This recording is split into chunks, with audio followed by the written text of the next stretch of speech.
and then you got to watch the tape and find your key things that you need to focus on for me to do my part, and making sure that we move the ball better on offense and don't turn the ball over and get some points up on the board. And so, yeah, I mean, it's kind of the same process whether you win or lose, but obviously it's just much more painful when you lose, especially the way we did.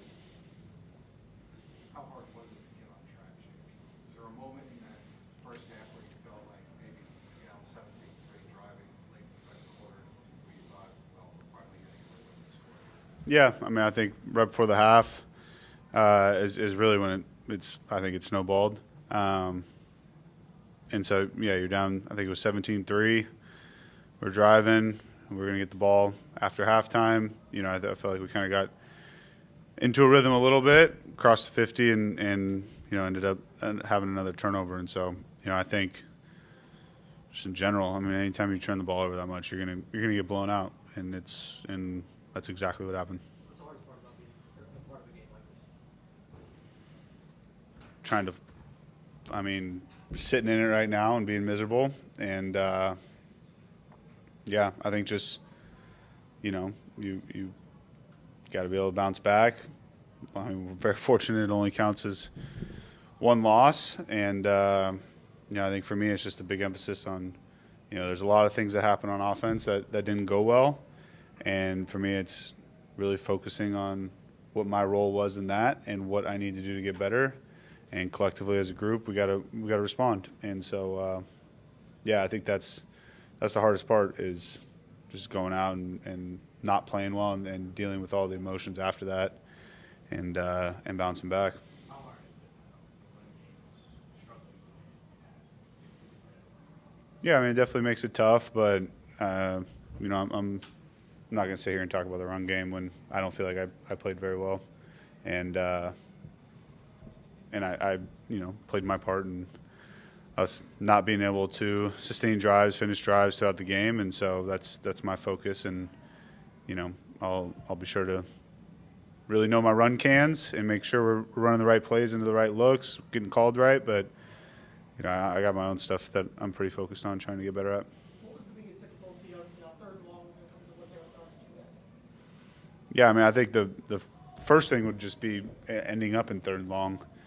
You know, we went into the game knowing that we got to be efficient on first and second down to avoid third and longs, and you know, we weren't. We for whatever reason, just first and second down, weren't able to get the ball moving forward, and ended up in third and long, and they're difficult to deal with on third and long, and just like every team in the NFL, you know, it's you get into that third 7+, it's, you know, there's a lot of different stuff, and yeah, I think just felt like never really got into a rhythm where you're sitting there going through the read and you know, delivering stuff on time, and we're just always kind of backpedaling the whole game.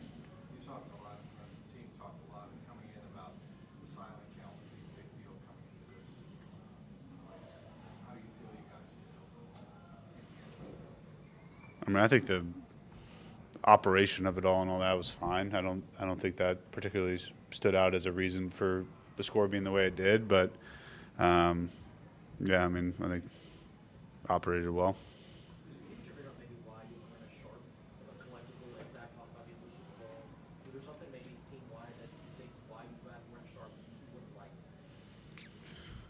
I mean, I think it's tough. It's tough right after the game to give that reason. Obviously, when you have as many turnovers as we did, there's a lot of different things that did not go well for the score to end up the way it did. And, you know, I think everybody plays a role with that, me included. And so I just need to focus on what do I need to do to give us the best chance to win. And obviously there's a lot of people on the team that also have to play a role with that. But I'm really focused on, I think for this week, really focused on what I need to do in order to give us the best chance to win. Guys don't have much Do you think that this team needs in these next couple of games where you need to see the things that you did wrong, make sure that you fix them, but at the same time not overreact to you're only week 3? Like, what do you think that you guys need this week to be able to make the corrections but not let it be something Yeah, I think cool heads prevail. You know, cool heads prevail, but not letting that, what we just put on tape, not letting that go unaddressed and trying to remove the emotion of everyone's frustrated. I'm frustrated. Nobody's happy about what just happened, and obviously, and so, finding the balance of like sitting in that feeling, knowing how that feels, going through watching the film and addressing the issues, but not letting this emotion of how you feel after a game like that, turn into people, whatever, turn it into a bad locker room. I don't think that's the case at all. We got work today, but we had a lot of turnovers, and that's kind of what happens. And so trying to separate what you put on film from the emotion of how you're feeling after having a very poor game. You don't have much time. You're going to be on a national stage here in a little bit, so I know you guys are talking about redemption and all that, but you get it right away on Monday night. Get a shot. Yeah. I mean, I think take the extra day, really focus on, like I've said multiple times, just focusing on what my role is to give us the best chance to win. And I think collectively, if we do that as a group, get a chance to bounce back. And like I said, on Monday night, but I think right now I need to really focus on what we just put on tape and addressing the issues that presented itself on tape.